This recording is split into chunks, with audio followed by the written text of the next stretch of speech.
In the headlines, Idris Wassa declares for speakership as Buhari says G7 coalition will determine next speaker. 125 more Nigerians arrive at Abuja as number of Sudan evacuees hits 2,371. Sudan crisis forces local Nigerian airlines to increase hard fares by $250. Another foreign scene, 24 people dead and 12 injured in Zambia bus accident. Hello and welcome to Trust TV News Update. I am Nten Ekman.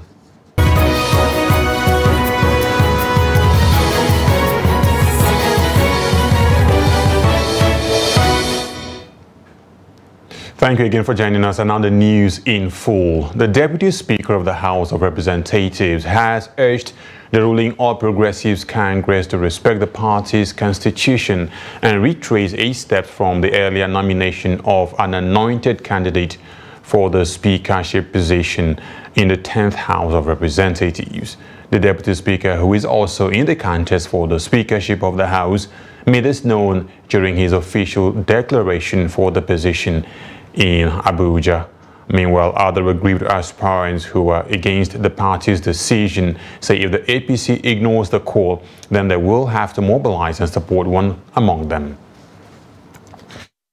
I want to believe that the principle of fairness, equity and justice as anchored in the Constitution of Federal Nigeria, Section 14(4) and 3, which states inter alia that the composition of government of Nigeria of the Federation of Nigeria or any of its agencies shall be carried out in such a manner as to reflect the federal character of Nigeria. Therefore, ensuring that there should no predominance of parties from the few states or other every group in that government or any of its agencies. This provision is meant to anchor unity, peace, and prosperity.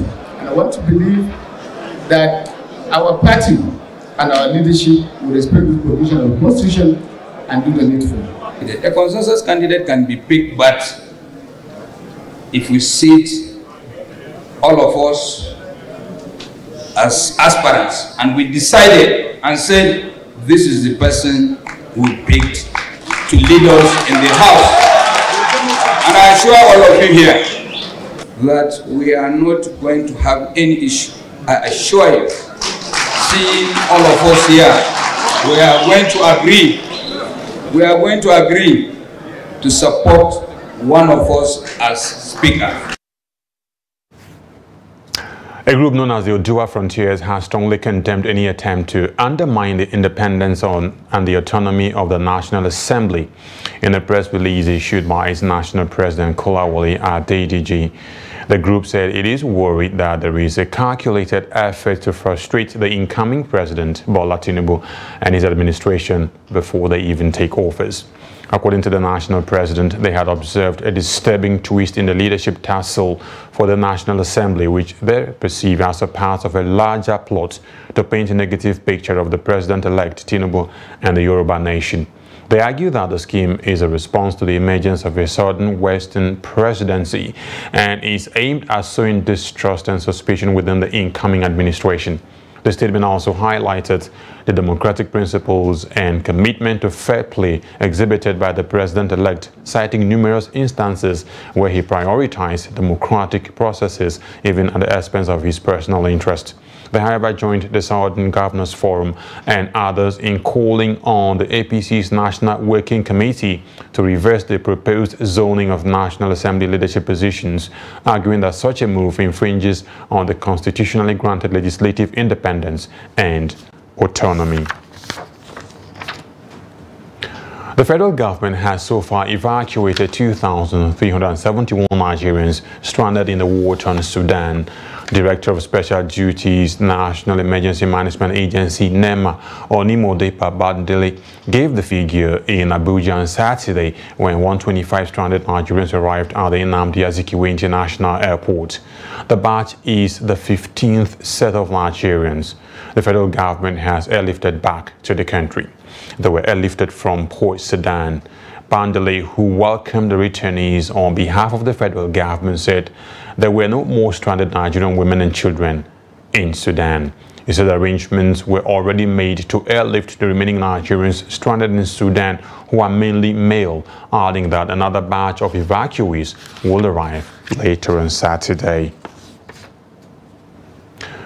The chairman of the National Hajj says the 4 local airlines scheduled to airlift Nigerian pilgrims for the 2023 Hajj exercise have requested for the Hajj fare to be increased by $250 due to the crisis in Sudan that will require a longer travel hour to the Kingdom of Saudi Arabia. Recall that the local pilgrims had refused to sign the airlift agreement with NACON due to the additional financial cost using another route will bring. The airlines include Air Peace, Asman, Max Air, and Aero Contractors. Speaking during a training exercise organized for staff of NACON, State Pilgrims Board, and private tour operators, Hassan said the Commission is yet to make a final decision on effecting the request. He assured that pilgrims will not be asked to pay the money and added that the Commission has slated May 25 for the first airlift of pilgrims out of the country. Now, following the continuous detention of the Gunza Select retired Air Commodore Ishaku Komo, women of the Siawa ethnic group from Bogoro and Tafawa Balewa local government areas of Bauchi State have staged another protest in their hundreds.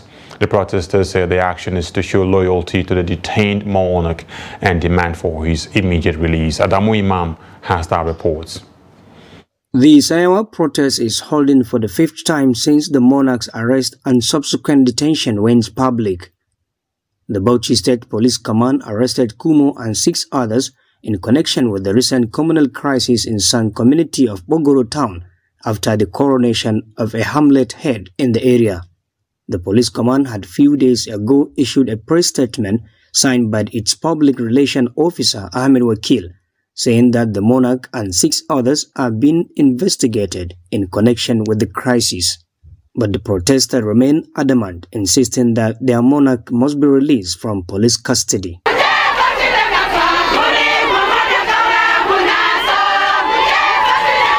Organizers is the youth and our mothers, popularly known as Goodyears, as you can see them here.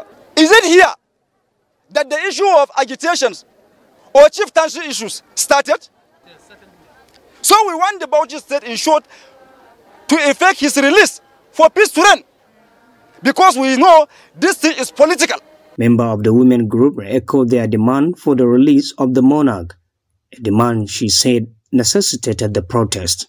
What is happening here has happened in many states before. Even in Bauchi State, it happened and many people were killed, but nobody was arrested. Why are they coming to arrest our people in Tafawa Balewa and Bogoro? When they're looking for our votes during elections, they will come to us and say things like, we are theirs. They have no other people but us. Because of that, we came out in our numbers, fought all oppositions and voted them during the last elections. But see how they are repaying us. See, our women don't give up. We will prepare and storm Bauchi live and direct. According to them, our kinsmen have spoken with one voice by selecting their ruler who has been awaiting confirmation by the state government for over a decade. Adam Imam, Trust TV News, Bauchi. Many were feared injured and several houses razed in Taraba State as parties clashed over chieftaincy tussle in Karim Lamido local government area of that state. Now, Karimjo ethnic group were said to have protested against the appointment of a new monarch in the town who is an Hurukum man. The youth, it was further gathered, protested the arrival of the new monarch from Jalingo, where he and 9 other newly appointed monarchs were presented with staff of office by Governor Darius Ishaku. The protest, it was length, turned bloody as several people were said to be injured while houses, including shops, were razed down. The new monarch succeeded his late father, who died some months ago and had ruled the chiefdom for over 40 years in the same Karim Lamido town, which the Karimjo ethnic group are claiming ownership of. Police spokesman Usman Abdullahi and the acting director of Army Public Relations, Lieutenant Oni, confirmed the deployment of police and soldiers to the area to control the situation.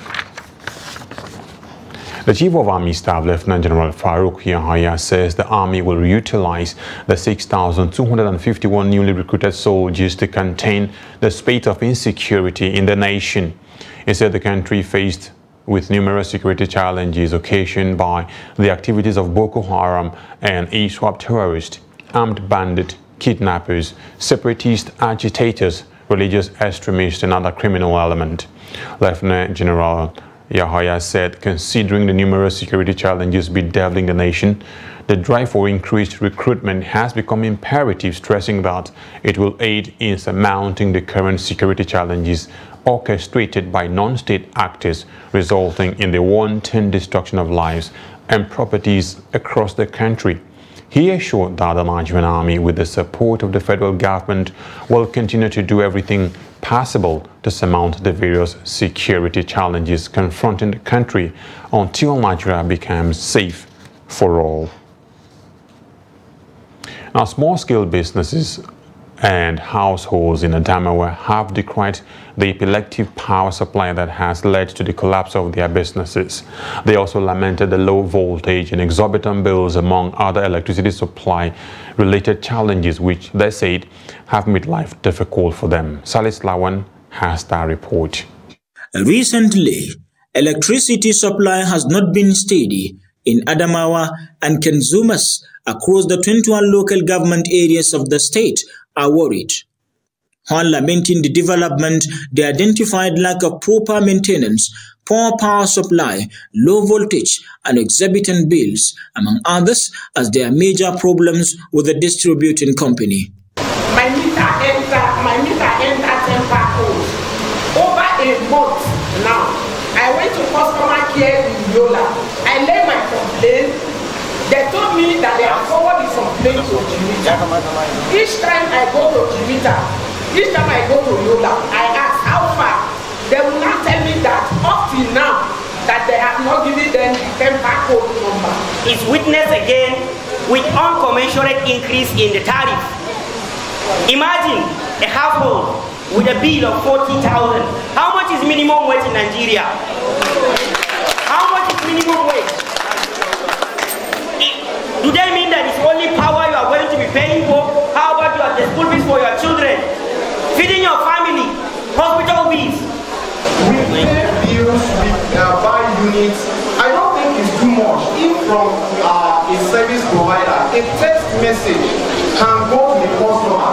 Sorry, customer, for these and these reasons. We get it from our banks, we get it from our internet service providers. So I don't, and some of these companies, we check the turnover they get from us. Very low. When contacted over the development, the Yola Electricity Distribution Company confirmed the challenges and assured of resolving them. The company, however, blamed the generation company for the issues with power supply. I am very confident that with the team that we have and the ones and the partners that we have, we will be able to surmount a lot of the challenges that we have. We recognize that the electricity business in Nigeria has very special challenges, which nobody will come to solve these challenges for us but us here in Nigeria. So we, the staff of YEDC, we're just like you, we're consumers just like you, and most of the people that work for YEDC are your children, your uncles, your brothers, and your sisters. System problem from transmission is power beyond, is a problem beyond the control of YEDC. We had some issues with respect to both generation and transmission, and it affected YEDC. YEDC is expected to have informed you. Again, this is part of the issue of information. They are supposed to have given you some kind of notification, information about the situation of things, so that at least while the situation is being resolved, you are in full compliance. While consumers are hopeful that the issues will be resolved, stakeholders said power consumers have a right to be properly informed and educated on the services they are offered, as well as the charges they are in. Salis Lawan, Trust TV News, Yola. You're watching News Update on Trust Television. Coming up after the break. We'll take a look at the favorite meal in Doha, Emirate. For that and more, please don't go away.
Trust TV, documenting the Nigerian story.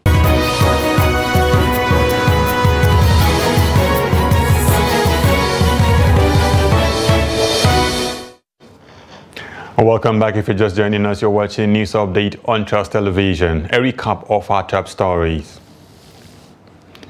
Idris Wase declares for Speaker Shebas, but Harris says G7 coalition will determine next leader. And more, another 125 more Nigerians arrive in Abuja as Sudan evacuees hit 2,371. Moving to other stories now, internally displaced women in Maiduguri have called on world leaders and governments to tackle malnutrition among children in the northeast region of Nigeria. The World Food Programme had revealed that over 2 million children are malnourished in the northeast, while 700,000 children are acutely malnourished in the region. Beatrice Kuruti was at one of the health facilities that recorded high cases of children suffering from malnutrition and now reports. This is the only clinic in Muna IDP camp where displaced persons access healthcare services. Many women are here with their children for medical examination to see if they are malnourished. The facility, since the beginning of the year, has recorded 703 cases of malnourishment and is still counting. Yagana Bakura said she is not surprised her child has the symptoms because the camp has not been provided with food and other needs for a long time. We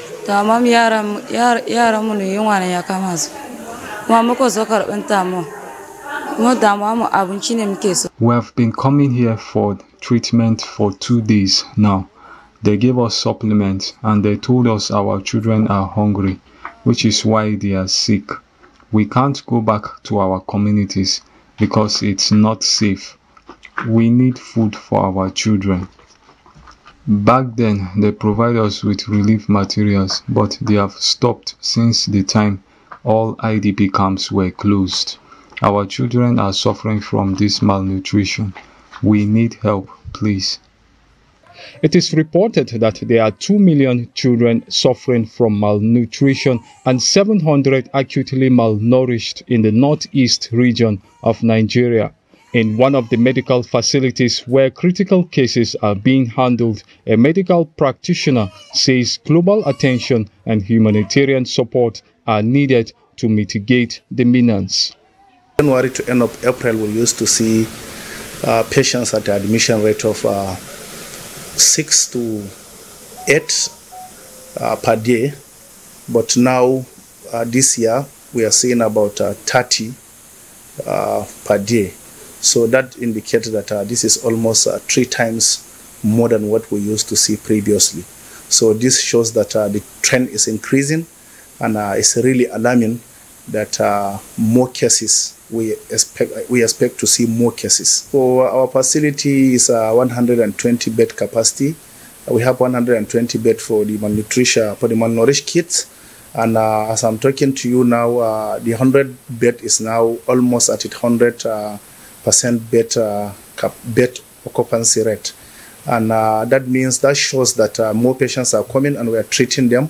The menace of malnutrition in Borno State is connected to the insurgency, which has caused food crisis and denied farmers access to their communities to engage in agriculture. Bitrus Kuruti, Trust TV News, Maiduguri. Now, Fura and Nono, a fermented cow milk mixed with millet, is a popular drink in 5 local government areas that make up Daura Emirate. The meal is commonly consumed in Daura because of the abundance of cow milk in the Emirate. Abdullahi Amadi completes that report. Though Fura and Nono is available almost everywhere in northern Nigeria, but the nature of its preparation and preservation in Daura makes it unique. These attributes also make Daura's Fura and Nono stand high in taste and satisfaction. Fura and Nono is our common drink in Daura, and ours is the best in the whole of Nigeria. Our Nono is pure and free from adulteration. As such, it tastes better. Our Fura is prepared to the standard, and that makes the mixture very sweet and delicious.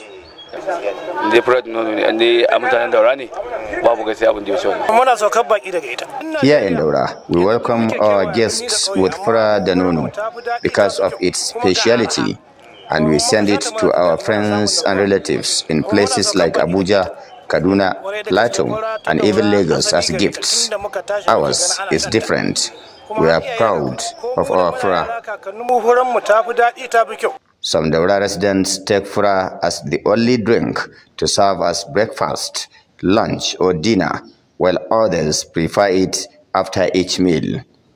People from all over Nigeria and the neighboring Niger Republic patronize this nutritious drink, which many believed is as old as ancient Hausas and Fulanis who first settled in Daura.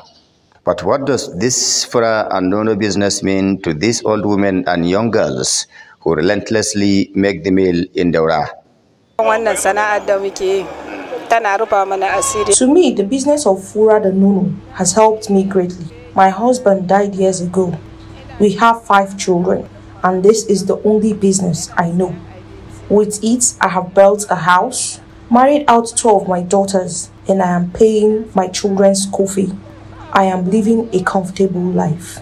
Observers say the thriving Fura and Nono business in Daura Emirate and the patronage it is enjoying means everything to residents. This is also one business with millions of people, including all age groups, along its value chain, from the milk processing sellers and the millet sellers to the Fura producers, sellers, and consumers. Abdullahi Ismail Amadi, Trust Television News, Katsina.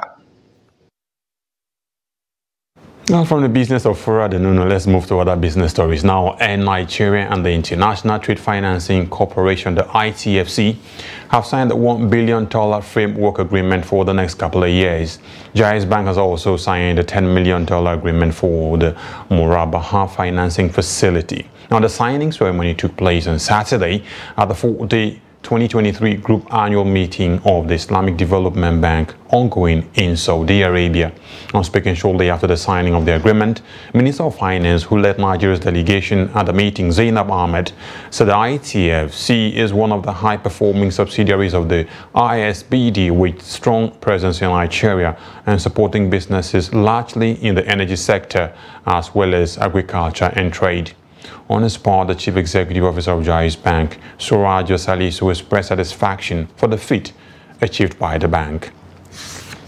ITFC is one of the high-performing subsidiaries of the Islamic Development Bank. They have a strong presence in Nigeria, supporting businesses largely the energy sector, but also agriculture and trade.